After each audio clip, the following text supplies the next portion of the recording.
Coming up!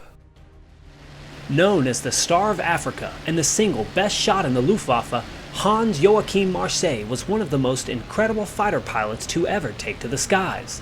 And within his combat career, there is one single day that stands out as quite possibly the most miraculous in the history of aerial combat.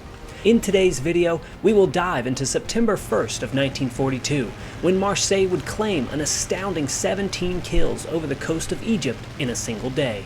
And then, just a month later, relive his tragic and accidental death that would be felt throughout Germany.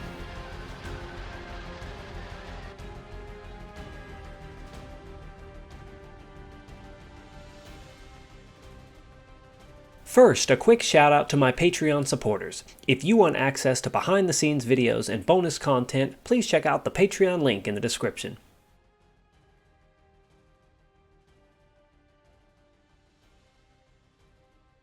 Hans-Joachim Marseille was born on December 13, 1919 near Berlin. His parents separated when he was young, and due to the resulting lack of discipline, he earned a reputation for being troublesome and rebellious. Although his behavior would follow him in the early days of his military career, he eventually got his act together and graduated from one of the Luftwaffe's fighter pilot schools in 1938.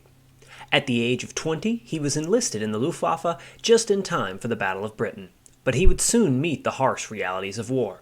His first dogfight was a 4-minute battle with a talented British pilot on August 24, 1940. Marseille performed reckless and dangerous maneuvers, much to his unit's disapproval, but he emerged victorious. Between his unit reprimanding his actions and his struggle to grasp the weight of taking another person's life, Marseille did not feel good about his first win. Throughout the Battle of Britain, he constantly disobeyed orders and failed to follow his unit's rules for engagement. On more than one occasion, he carelessly dove into enemy formations, often leaving his wingman behind and alone. The consequences followed, and he was shot down multiple times, having to crash land his damaged 109 more than once.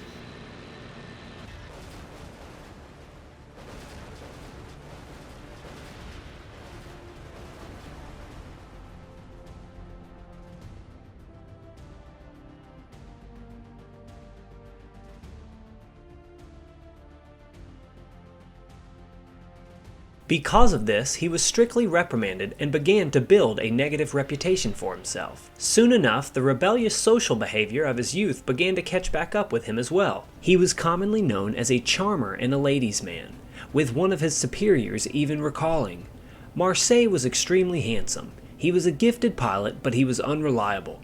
He had girlfriends everywhere, and they kept him so busy that he was often worn out and had to be grounded." His supervisors grew very tired. Because of these issues, he was punished multiple times and was described as either a disciplinary problem or a great fighter pilot. He was relocated to North Africa soon after.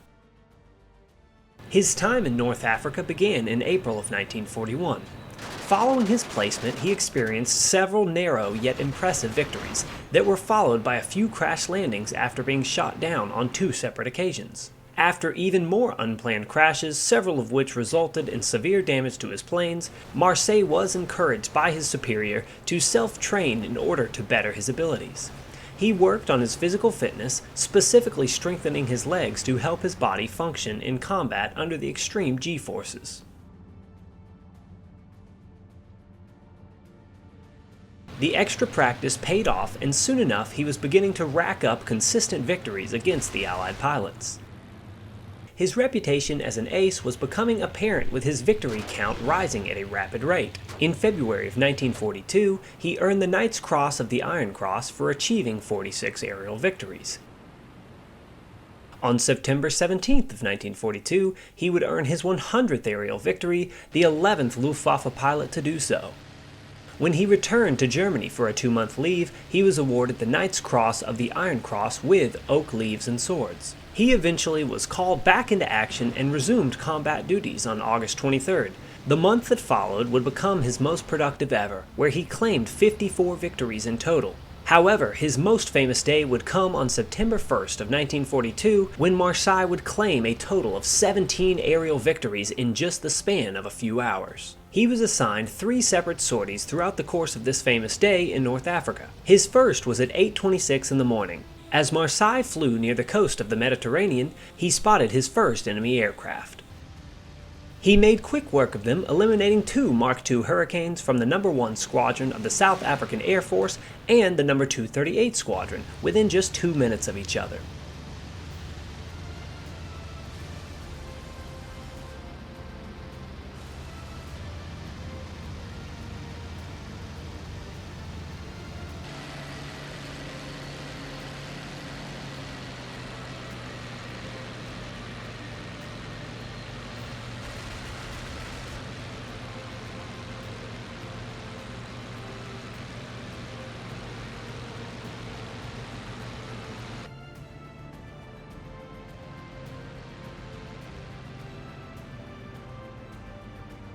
Less than 10 minutes later, at 8:35 a.m., he spotted his next targets, 2 Mark V Spitfires from the No. 92 Squadron of the RAF. He shot them both down, winning the early morning battle with his first 4 victories of the day. 3 of the Allied pilots would survive by either bailing out or crash landing, and the 4th was killed in action. Shortly afterwards, Marseille was sent on his second sortie of the day, this time flying over Alam Hafla. This battle was an intense and quick match that would go down in history, as he defeated a total of 8 planes in just a 10-minute time frame. At 10:50 a.m., Marseille first sent a flurry of bullets through Tomahawks of the No. 5 Squadron of the South African Air Force, eliminating his targets with ease for his 5th, 6th, 7th, and 8th kills of the day.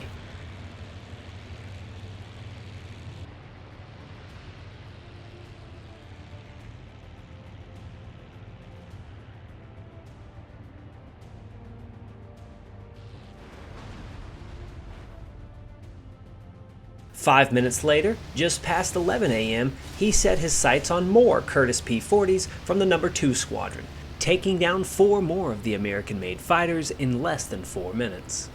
Many of these pilots were killed or listed as missing in action even to this day.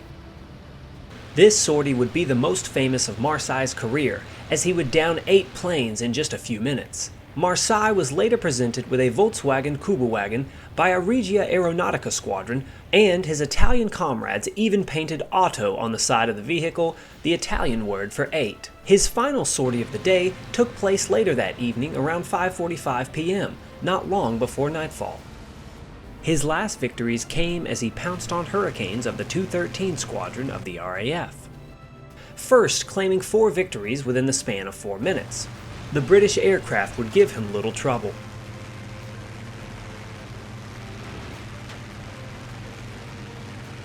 Three minutes after this, he would claim his final victory of the day at 5:53 p.m., when he would force an RAF pilot to bail out after sending a flurry of cannon fire into his Hurricane. At the end of the September day, Marseille had claimed 17 victories, a staggering feat for any solo pilot to accomplish, let alone one as young as himself. There is debate as to the authenticity and accuracy of Marseille's claims, like many other pilots. Later, post-war analysis of the Allied records points to the actual results being closer to 8 or 9 destroyed by Marseille, leaving 3 or 4 more severely damaged. As the battle-heavy month drew to a close, Marseille would receive a request from General Field Marshal Erwin Rommel on September 28th to return with him to Berlin for a speech from Hitler that would take place on September 30th. But Marseille promptly rejected this request, claiming that he was needed at the front and was already scheduled to have 3 months off of vacation that year. Unfortunately, if he had attended this speech, his career as a fighter pilot may have been much longer. On September 30th of 1942, Marseille was leading his unit in a new Bf 109 Model G, but not by his own choice. He had previously flatly refused to pilot this model of 109 due to its reputation for engine failures. He had preferred the 109 Model F that he had used for most of his career. However, his request was denied by General Field Marshal Albert Kesselring, and Marseille was effectively forced to use it in this routine Stuka escort mission. The unit experienced minimum conflict as they flew past Allied planes that didn't engage, allowing his group to safely head home. As Marseille began to point his 109 back to base, the rest of his unit realized that something was wrong. Smoke was beginning to emerge from one of the planes in formation. As he flew over Egypt, Marseille's fears soon became reality as his engine began to fail. The engine sputtered and the cockpit began to fill with thick black smoke. Toxic fumes stung the pilot's eyes, leaving him blind and disoriented in the sky. Fire would spread inside the cockpit and the young pilot couldn't bear to stay in it any longer. He prepared himself to bail out the way he'd done many times before. After the other planes in his formation peeled away so that he could bail out, Marseille angled his 109 towards the ground, opened the canopy, and readied himself to release his harness before launching himself into the air. But between the smoke blocking the cockpit's view and his eyes stinging from the gases, he did not realize that the angle of descent in his inverted dive was too steep, around a 70 to 80 degree angle. He was now descending far faster than he should have been. His wingman would later estimate that his plane was going around 400 miles an hour. As he tried to jump from his canopy, he was ripped out of the plane, caught in the slipstream of the 109G. His body was hurled backwards and thrown directly into the plane's vertical stabilizer, striking the left side of his chest. If he was not killed instantly, he was most likely wounded severely enough to render him unconscious and unable to release his parachute. From the ground below, a medical officer watched the entire event unfold in the sky and was the first person to reach the crash site. Marseille fell through the air vertically, with his parachute never able to be deployed. After he was located on the ground, his parachute release handle was discovered to still be on safe mode, indicating that Marseille did not attempt to open it. Hans-Joachim Marseille was just 2 months shy of his 23rd birthday. His funeral was held on October 1st of 1942 at the Heroes Cemetery in Derna, Libya. Marseille's death happened just a few weeks after 2 other German aces had been killed, leaving the morale of JG-27 lower than ever. Marseille's fighter pilot skills were so advanced that his unit inadvertently began to rely on him to earn the bulk of their victories. With 3 of their best pilots now dead, the JG-27 unit was rattled. Their group would move out of North Africa for about a month afterwards as a result. Weeks later, in an effort to boost the morale of the remaining unit, their group was renamed after Marseille. In the months and years that followed his death, he would receive numerous awards and accolades for his service. He was also featured prominently in multiple German military magazines.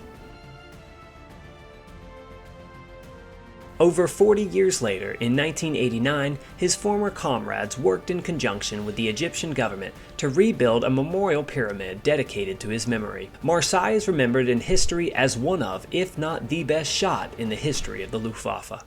I hope you enjoyed this historical recreation. Please make sure to click subscribe and comment if you have any ideas for future videos. If you want to get access to awesome bonus content and support my hard work, please check out the Patreon link in the description of this video. Thanks for watching, and I'll see you next time.